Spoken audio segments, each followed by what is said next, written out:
Bonjour et bienvenue chez Saint-Cyr Automobile. Aujourd'hui, je vous explique comment fonctionne un autoradio GPS sur une Volkswagen. En l'occurrence, on est sur une Touareg aujourd'hui. Alors, comme d'habitude, je vais commencer par la radio. Donc, la radio, il suffit d'appuyer donc sur le bouton qui est ici. Vous avez le volume, bien sûr, ici. Et puis, vous avez donc les petites flèches qui vous permettent d'aller à gauche et à droite, qui vous permettront donc de choisir les différentes fréquences de stations que vous avez soit mémorisées, soit qui sont dans votre véhicule. Je vous explique. Dès que vous appuyez sur la flèche de gauche, eh bien vous descendez au niveau des fréquences et ça s'arrête donc automatiquement sur la meilleure qualité de station que vous avez trouvée. Maintenant, vous pouvez le faire donc de façon manuelle avec le bouton qui est ici. Vous appuyez sur manuel et vous voyez apparaître ici les ondes. Et donc vous allez changer les ondes de façon donc manuelle. Et à chaque fois que vous allez appuyer, vous allez baisser de 1 MHz en 1. Et donc vous vous arrêtez à la radio que vous souhaitez. Si vous voulez mémoriser la radio sur laquelle vous vous trouvez, en l'occurrence on est par exemple sur Skyrock, vous voulez la mémoriser en numéro 1, vous laissez le doigt appuyé dessus et ça vient donc se mémoriser en numéro 1. Si à la place il y avait déjà une radio, ça va l'effacer pour mettre le numéro 1 Skyrock. Ensuite ici vous avez le bouton donc des stations, la liste des stations, donc FM, et donc c'est toujours classé par ordre alphabétique et avec le petit ascenseur que vous avez donc ici, vous pouvez descendre ou vous pouvez monter, soit donc de façon tactile, soit en appuyant sur les petites flèches, et vous verrez apparaître donc toutes les stations, et il vous suffira d'appuyer dessus pour avoir la mise en place donc, de la nouvelle station et donc de pouvoir écouter cette nouvelle station. Ensuite pour les mémoires, donc là vous avez 6 mémoires donc, qui sont affichées ici, mais si vous appuyez sur mémoire, vous allez pouvoir avoir le 1 à 6, le 13 à 18, etc. Donc si vous voulez, vous pouvez même avoir jusqu'à 36 mémoires. Il suffira, vous voyez, donc de choisir quel pavé de 6 vous voulez mettre en avant. Enfin, vous avez le bouton extra. Lorsque vous appuyez sur le bouton extra, vous pouvez donc scanner toutes les stations qui sont captées actuellement par votre véhicule et donc ça va passer d'un scan à un autre, donc ça va faire défiler les différentes stations disponibles. Vous voyez, comme on vient de le voir ici. Ensuite, sur le bouton extra, vous pouvez aussi mettre donc le TP. Le TP, c'est le trafic autoroutier, c'est-à-dire que si vous roulez sur l'autoroute, et que vous voulez avoir les informations routières, à ce moment-là, le fait de l'avoir mis en route et donc de l'avoir affiché ici, vous permettra d'avoir donc les informations routières en direct. Donc ça coupera la radio ou ça coupera le média. Si vous êtes sur une radio comme France Info, ça ne marchera pas avec Skyrock par exemple, mais ça marchera avec tous les réseaux France. France Bleu, France Info, France Culture, etc. Dès que vous êtes là-dessus, donc ça va couper la radio pour vous mettre l'information routière. Ensuite, donc vous le mettez ou vous l'enlevez donc avec le même bouton. Vous avez le texte radio ici que vous allez pouvoir faire apparaître. Donc vous voyez, vous êtes en train d'écouter une radio et si la radio est équipée avec un texte radio, vous verrez afficher donc le nom de l'émission ou le nom du titre de la chanson que vous êtes en train d'écouter. Et enfin, vous avez ici le bouton écran off. Ça ne coupe pas le GPS ou la radio, ça coupe simplement la luminosité de votre écran. Et dès que vous rappuyez donc sur l'écran, à ce moment-là, vous retrouvez effectivement un écran standard. Mais en attendant, ça vous a permis de ne pas être ébloui par exemple la nuit.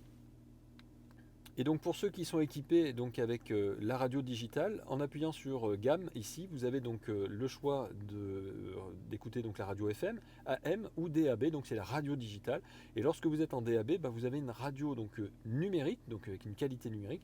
Le seul truc, c'est que vous n'avez pas forcément l'ensemble du réseau national de radio, puisque toutes les radios ne sont pas encore numérisées, il faudra attendre encore un petit peu. On va passer aux médias. Alors le média c'est quoi? Le média c'est lorsque vous voulez utiliser par exemple une clé USB. Alors on est sur une Volkswagen, donc tout ce qui est Volkswagen Audi, il faut que vous soyez muni en fait de ce petit système en fait qui permet de mettre une clé USB ou alors vous avez la même chose pour pouvoir mettre votre iPhone puisqu'à la place d'une clé USB vous avez donc une empreinte iPhone et ça vous l'insérez donc dans la boîte à gants, dans le support qui est dédié à cet effet. Une fois que vous avez fait ça et que vous avez appuyé sur Média, vous allez cliquer donc sur le bouton Source et vous verrez apparaître donc les différentes sources qui sont susceptibles d'être connectées. Le Bluetooth, l'auxiliaire, donc c'est la clé USB qui est dans le support, ou HDD. HDD ça veut dire donc disque dur.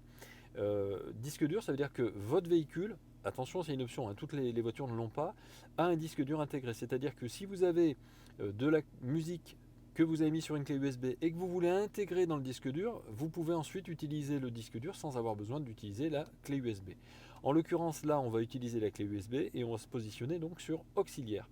Auxiliaire, donc il vous dit qu'effectivement il y a un appareil média in USB, vous cliquez dessus et à ce moment-là, vous verrez apparaître donc la musique de votre clé USB. Ici, vous allez pouvoir donc changer les fréquences comme sur les fréquences donc, de la radio. Et donc vous allez passer d'une piste à l'autre. Vous allez pouvoir mettre pause si vous le souhaitez. Vous allez pouvoir répéter la source. Donc soit le titre, soit le dossier complet. Le dossier, puisque quand c'est une clé USB, toutes vos musiques sont sous forme de dossier si vous avez répertorié ça sous forme de dossier. Vous avez donc, comme sur la radio, le scan, c'est-à-dire que vous allez passer donc d'une musique à l'autre, mais avec un très court extrait pour chercher une musique en particulier.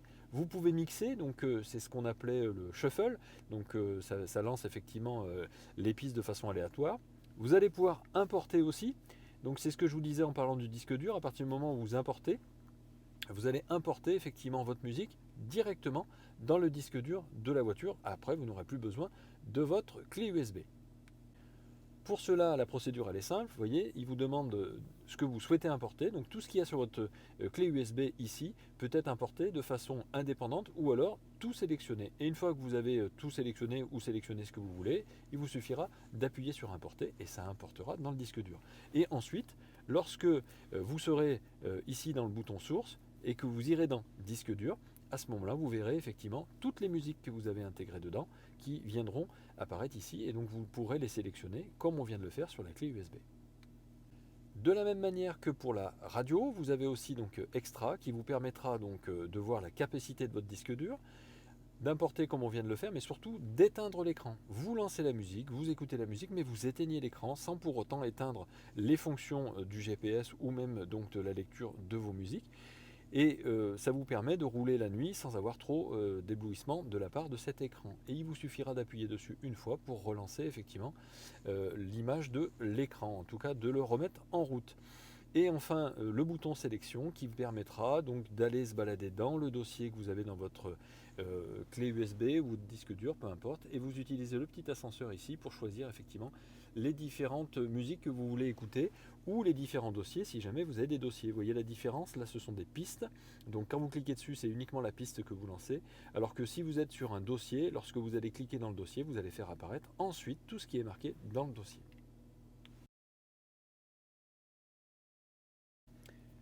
On va passer à la navigation. Il suffira donc d'appuyer sur navigation ici, le bouton ici, et vous avez donc plusieurs boutons, toujours pareil à l'entrée. Vous avez ici la possibilité de cacher le menu pour avoir l'écran avec la carte en plein écran. Vous avez ici 370 mètres, c'est la hauteur à laquelle nous nous trouvons.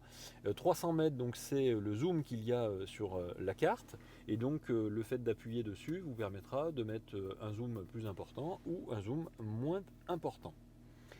Ensuite vous avez donc sur l'écran principal ici la possibilité de mettre 3 dimensions, 2 dimensions ou de demander à avoir uniquement la cartographie en plat, ce qu'on appelle.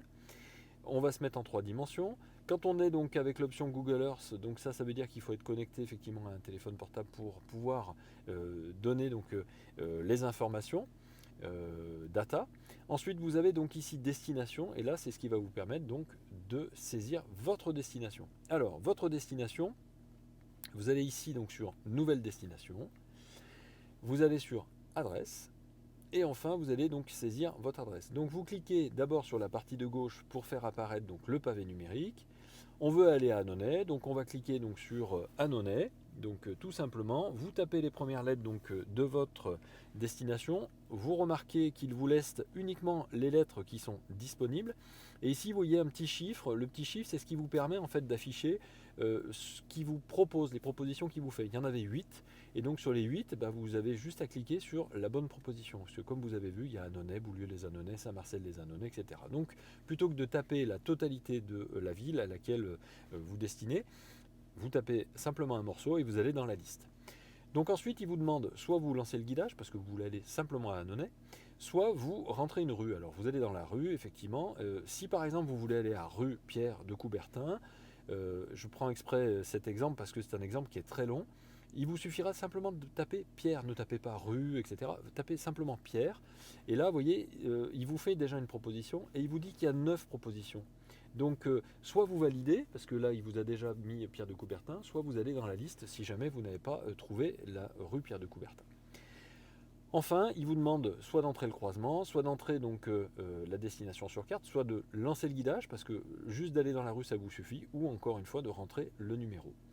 Allez, on va lancer le guidage, le calcul donc se fait, et une fois que le calcul est fini, vous avez 7,1 km qui vous sépare de votre destination, vous savez que vous arrivez à 15h46, et donc si vous cliquez dessus, vous allez donc choisir en option, ici, les différentes options de votre itinéraire. Alors, ici, itinéraire, il est marqué rapide. Vous allez donc ici sur le petit menu déroulant, et vous pouvez demander donc à avoir un court ou un rapide court ou économique. Économique, alors sur une très courte distance, ça n'a pas d'intérêt, mais économique, si vous êtes sur une distance plus longue, ça évitera d'avoir par exemple les autoroutes. Itinéraire dynamique, activé, ou alors vous pouvez effectivement désactiver l'itinéraire dynamique. Dynamique, ça veut dire il faut y aller fissa fissa. Autoroute, vous cochez ou vous décochez si vous êtes sûr de ne pas vouloir prendre les autoroutes, les routes à péage, etc. Donc à partir du moment où c'est coché, ça veut dire que vous acceptez que vous puissiez prendre ces trajets-là. Ensuite, vous avez donc le positionnement ici. Si jamais effectivement vous avez le positionnement le positionnement auquel vous vous trouvez, c'est-à-dire qu'ici on est à Saint-Cyr Automobile et vous avez donc les coordonnées GPS. Si vous voulez mémoriser ces coordonnées actuelles, de la position actuelle où vous vous trouvez, vous pouvez les mémoriser. Et en appuyant sur mémoriser ici, vous créez une nouvelle adresse. Si vous créez une nouvelle adresse, vous allez dedans. Vous allez donc lui dire que le nom de cet emplacement c'est Saint-Cyr Automobile. Et une fois que vous avez donc écrit votre destination, voilà, on va finir tout simplement donc Saint-Cyr Auto. Voilà, vous validez sur OK. Et donc lui, il aura mémorisé l'entrée. Et vous pouvez même l'afficher comme favori. C'est-à-dire qu'à chaque fois que vous cherchez quelque chose, vous allez dans favori pour le retrouver. Donc ça, c'est pour mémoriser une destination. Donc faites-le quand vous arrivez à destination, puisque vous mémorisez effectivement l'endroit où vous vous trouvez. Et ensuite, vous allez dans mémoire et vous retrouvez effectivement les destinations. Quand vous allez dans gérer mémoire, vous allez donc afficher le carnet d'adresses de vos destinations et vous retrouvez donc Saint-Cyr-Auto si vous voulez retourner à Saint-Cyr-Auto facilement. Voilà pour ce qui est donc de la mémoire. Maintenant, donc, on revient à l'itinéraire. Lorsque vous êtes sur itinéraire, vous avez donc les listes d'itinéraires et vous demandez effectivement les embouteillages, savoir s'il y a des embouteillages ou pas. Quand vous allez dans la liste des itinéraires, il vous propose donc plusieurs itinéraires pour aller donc à votre destination. Et donc 350 mètres, vous allez donc sur la départementale. Ensuite, pendant 2 km, vous êtes sur la départementale 82, etc. Donc là, c'est votre itinéraire et donc vous savez par où vous allez passer. Et dans les extras, la même chose, vous allez pouvoir donc rajouter une étape. Alors, je veux aller à Annonay, certes, mais avant d'aller à Annonay, je veux aller quelque part, à une destination spéciale ou à une adresse. Alors, une adresse, c'est ce qu'on a fait tout à l'heure, c'est-à-dire aller à une adresse connue. Une destination spéciale, c'est ce qu'on appelle un point d'intérêt. Si par exemple, vous voulez aller à une destination spéciale telle que un parking, une station-service, et bien vous allez donc ici dans les catégories qu'ils appellent destination spéciale importante. Ou si vous voulez un truc bien particulier, vous cherchez le nom dans le pays ou environ de la position. Si par exemple vous dites moi je cherche quelque chose vraiment dans les environs de là où je me trouve, c'est-à-dire je veux me garer, je veux aller à l'hôtel, je veux aller au restaurant, vous pouvez le faire de cette manière-là. Et donc si on retourne ici et que je cherche une station-service, je vais là dans station-service et je sais qu'à 3 km j'ai Carrefour, j'ai Avia, etc. Et si je clique dessus, je n'ai pas besoin de connaître l'adresse puisque lui il la connaît à ma place. On va donc dire que ok, ça m'intéresse, je veux aller à cette station-service avant d'aller à Annonay. Et du coup, vous validez comme étant donc déplacer l'objet, point de départ, Pierre de Coubertin, point de départ, effectivement, on va d'abord aller à Carrefour Market et ensuite on ira à Pierre de Coubertin. Donc vous avez rajouté une étape. Maintenant, si vous souhaitez supprimer votre itinéraire, vous pouvez le faire de la même manière que tout à l'heure. Vous allez donc sur ce masque et vous allez sur interrompre, voilà, et vous avez interrompu en fait votre itinéraire. Et si vous voulez retourner donc à la cartographie, comme on a vu tout à l'heure, vous allez appuyer donc sur le bouton map et vous retournez effectivement sur l'écran principal. Et sur l'écran principal, enfin, vous avez donc un bouton ici extra qui vous permettra donc de connaître le trafic en ligne. Et ça, encore une fois, il faut être connecté avec Internet et votre téléphone portable. Donc, il faut connecter un téléphone. Jour-nuit, donc jour-nuit, c'est pour passer l'écran en jour ou en nuit. C'est-à-dire que si vous voulez avoir un écran plus ou moins lumineux ou pas. Et si vraiment vous voulez éteindre l'écran, encore une fois, vous pouvez éteindre l'écran avec un écran off. Mais par contre, ça fonctionne toujours derrière, hein. C'est-à-dire qu'il n'y a que l'écran qui est éteint puisque la cartographie et donc le GPS fonctionnera toujours.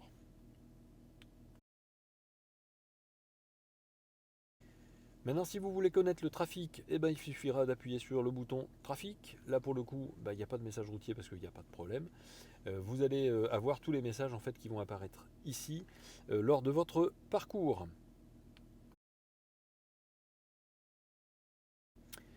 Ici, vous avez Climate. Climate, ça veut dire quoi? Ça veut dire qu'en fait, vous allez pouvoir faire apparaître ici, plutôt qu'en dessous, ici, la climatisation automatique. Et quand elle apparaît ici, vous pouvez gérer ici donc, le niveau de ventilation. Vous pouvez appuyer ici, c'est la même chose que si vous appuyez sur le bouton qui est ici et qui permet en fait de faire chauffer le volant. Hein, pour le coup, c'est une option, hein, donc toutes les voitures ne l'ont pas, mais c'est vrai que ça vous permet d'avoir un volant chauffant ou de ne pas l'avoir. Donc quand c'est blanc, ça veut dire qu'il est en route et qu'il chauffe. Ici, vous avez donc la climatisation à gauche et la climatisation à droite et les directions de chauffage. Lorsque vous êtes en automatique, elle se gère automatiquement. Lorsque vous n'êtes pas en automatique, comme on l'a vu tout à l'heure, donc vous pouvez faire baisser donc la ventilation. Et c'est-à-dire que quand vous êtes avec la ventilation au minimum, vous arrêtez carrément la climatisation et donc elle ne s'affiche plus. Et c'est ce qu'on a vu tout à l'heure, vous voyez.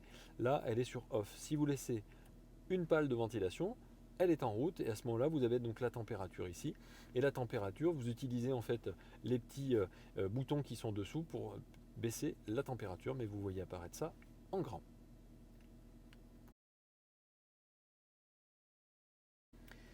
Ici, vous avez le bouton car. Le bouton car, c'est le bouton donc du véhicule, donc avec les différents réglages de votre véhicule. Alors ici, vous avez l'altitude, ici vous avez la boussole, et ici vous avez donc l'inclinaison de vos roues. Donc si vous tournez les roues, vous avez l'inclinaison effectivement qui apparaît au tableau de bord. Donc c'est vraiment du gadget. Dans ce gadget, vous avez un bouton donc ici assistant. Assistant, donc c'est le régulateur de distance. Alors si vous cliquez dessus, ça vous permet effectivement de dire, moi, quand j'ai le régulateur de vitesse, qui est un régulateur pour le coup ici, avec un radar de proximité, si jamais j'ai déterminé une distance à tenir entre la voiture qui est devant moi et moi-même, je veux qu'à chaque fois que je remette ce régulateur de distance, il reprenne toujours la dernière programmation de distance comme étant celle de référence. Sinon, si vous appuyez donc sur le menu déroulant, vous pouvez demander à ce que ce soit toujours une distance qui soit très faible, faible, moyenne ou grande, etc. Pour le programme de conduite, vous lui demandez pareil dans le menu déroulant, en fonction de comment vous roulez, une conduite donc normale, une conduite écologique ou une conduite sportive. Vous revenez en arrière donc avec le petit interrupteur ici. Lane Assist, donc c'est l'assistant au maintien de voie. Donc quand vous cliquez dessus, vous pouvez lui demander effectivement à ce qu'elle soit avec un seuil d'avertissement plutôt tôt, tard ou moyen. Qu'est-ce que c'est ça? L'assistant de maintien de voie, j'aurais dû commencer par ça. C'est simplement si votre voiture est équipée avec une caméra. Cette caméra, elle capte les lignes blanches de chaque côté de la route. Si jamais vous sortez donc de la route, puisque vous passez les lignes blanches, votre voiture va vous dire attention, vous êtes en train de partir sur le bas-côté.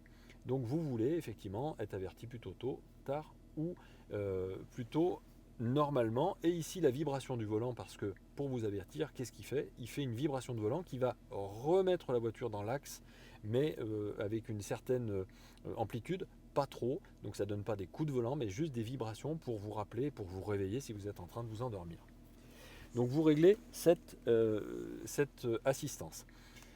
Le Side Assist, donc c'est l'assistant au changement de voie. Donc là, pareil, vous avez des réglages effectivement de luminosité donc pour l'affichage. Donc c'est ni plus ni moins que les affichages de vos clignotants.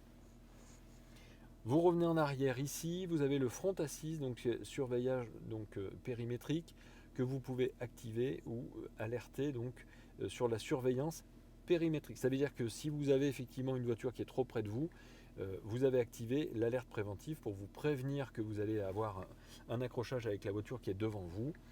Et ensuite, donc, vous avez ici la protection des occupants donc, proactive. Donc précontrainte ceinture gauche, précontrainte est donc activé. Donc ça c'est vraiment pour en cas de choc activer donc des systèmes de sécurité sur les ceintures de sécurité.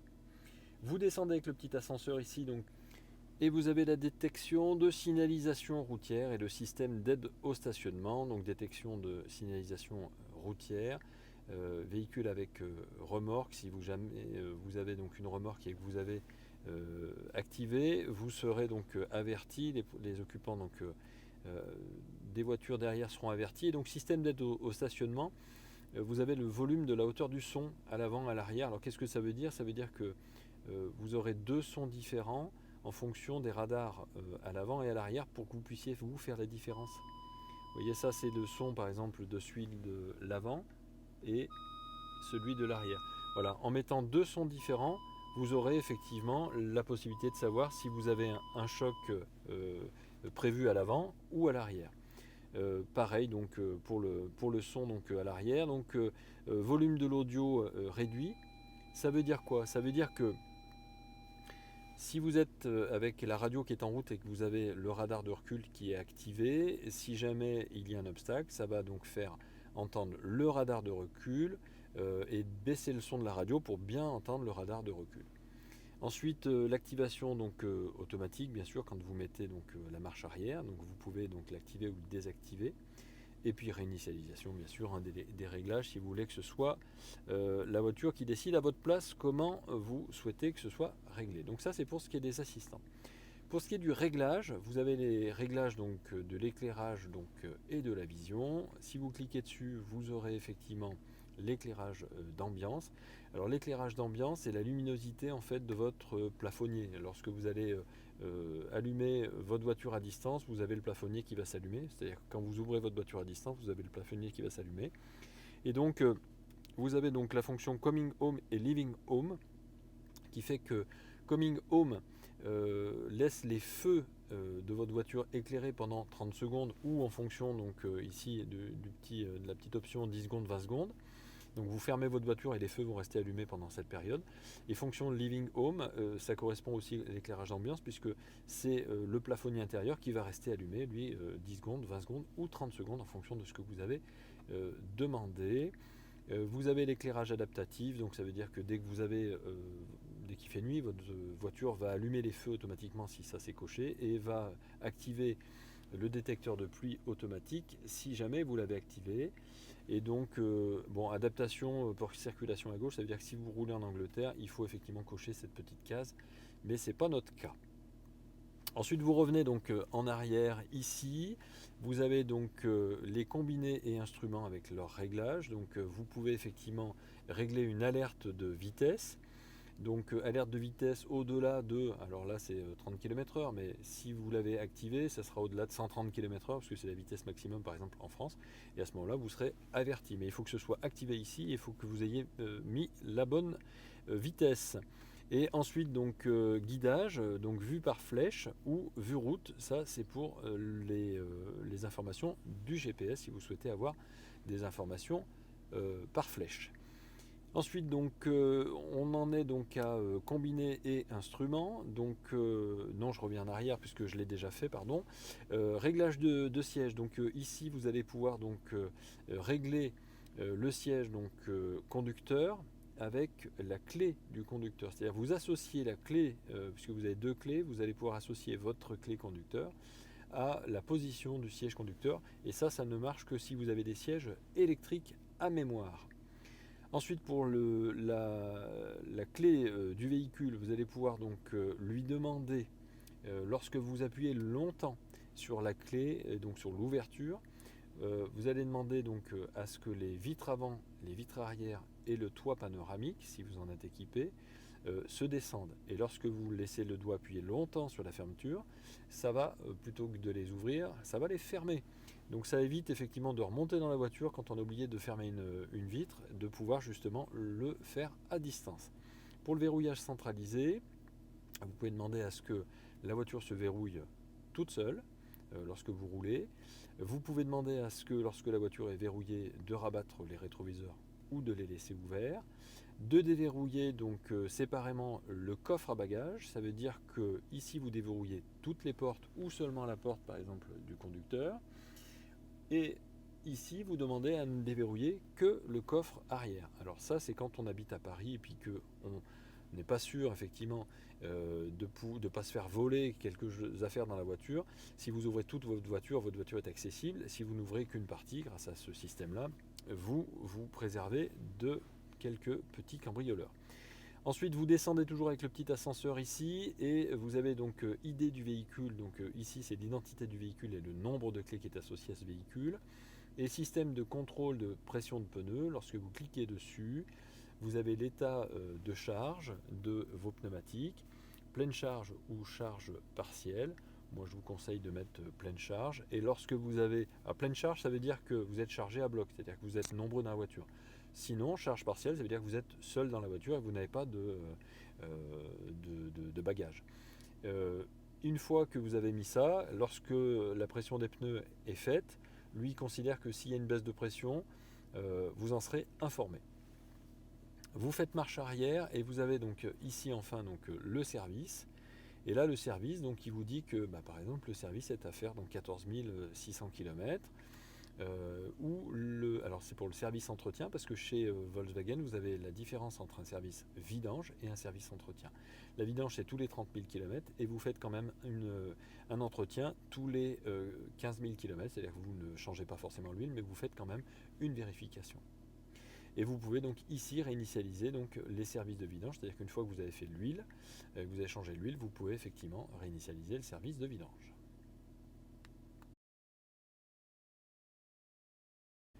On passe maintenant à l'onglet donc Setup, donc le bouton Setup. Le bouton Setup c'est les réglages, en fait les réglages donc par exemple de la radio.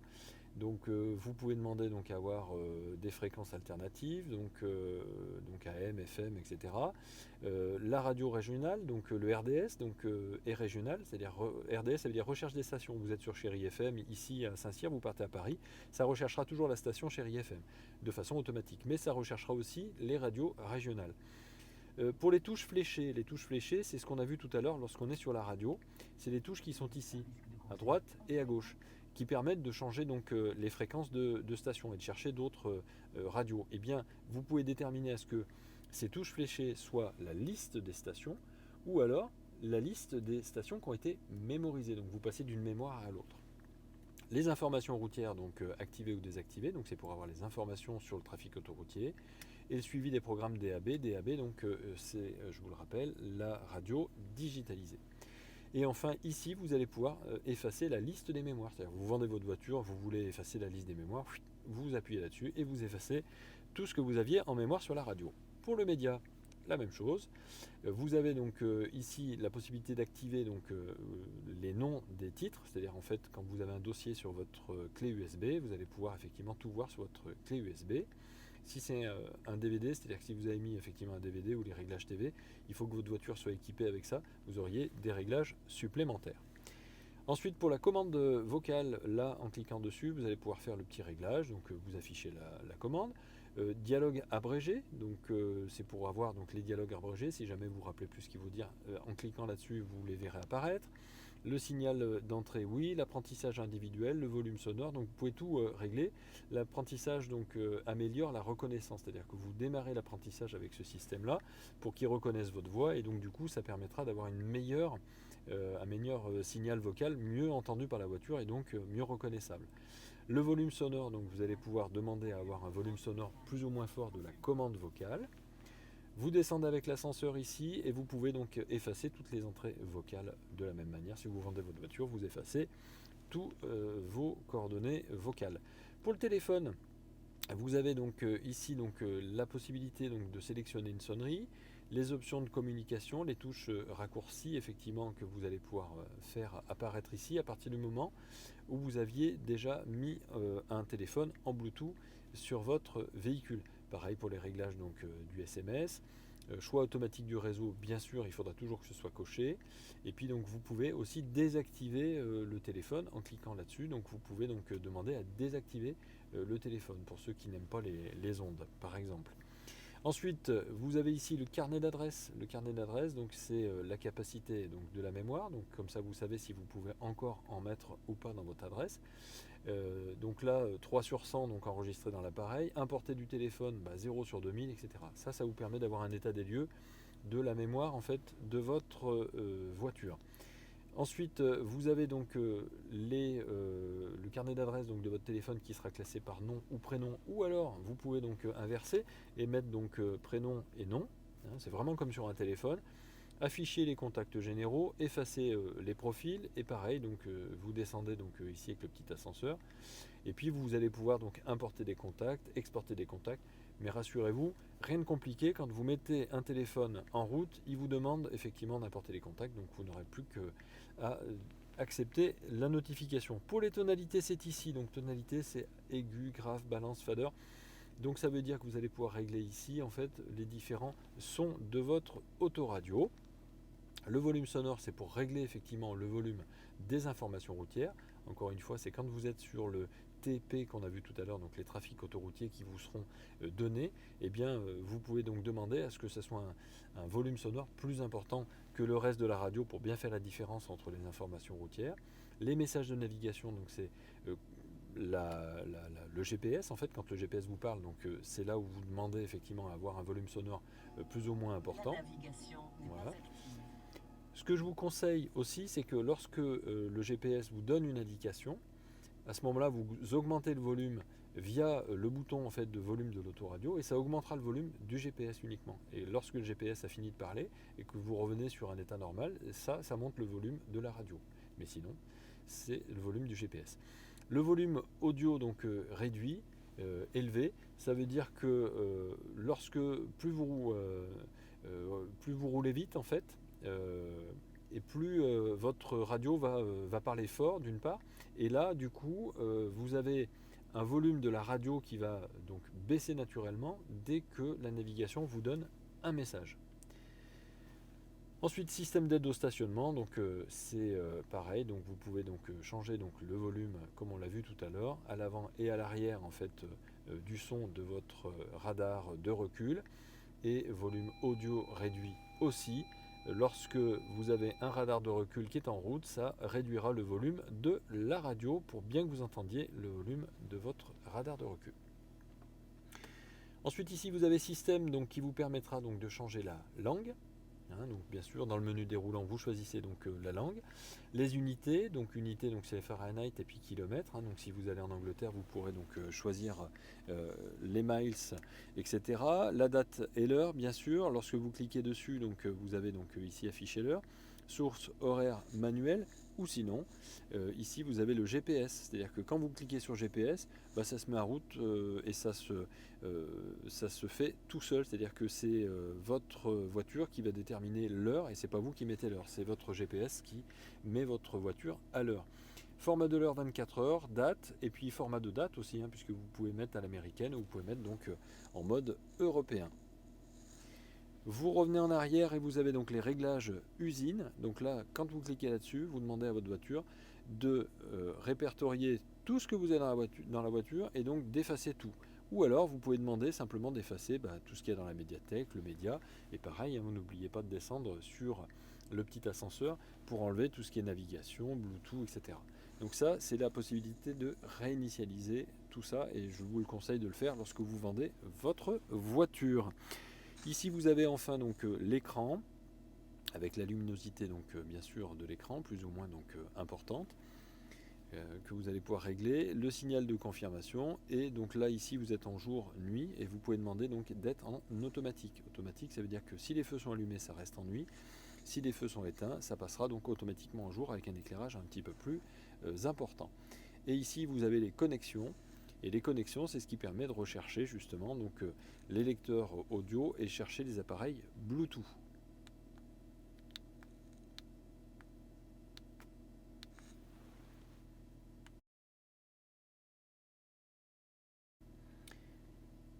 Et voilà comment donc je vais vous expliquer comment on associe et on supprime et on utilise d'ailleurs aussi un téléphone portable sur une Volkswagen. Donc vous avez deux possibilités, effectivement. Vous allez donc ici sur Phone et puis vous avez cherché donc des téléphones. ou vous allez sur l'onglet Setup, vous allez sur Connexion, et de la même manière, vous faites chercher téléphone. Une fois que vous avez fait ça, eh bien, vous allez, comme tout le monde, sur votre téléphone portable, donc vous le déverrouillez, ensuite vous allez sur votre téléphone, vous allez sur les paramètres, vous cherchez le Bluetooth, et vous faites une recherche sur votre téléphone. On va chercher à nouveau parce que j'ai été un petit peu lent.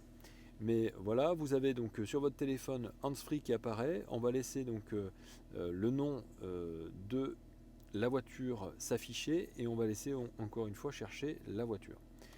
Une fois qu'il y aura la connexion entre les deux, on pourra effectivement effectuer voilà, la démarche. C'est fait.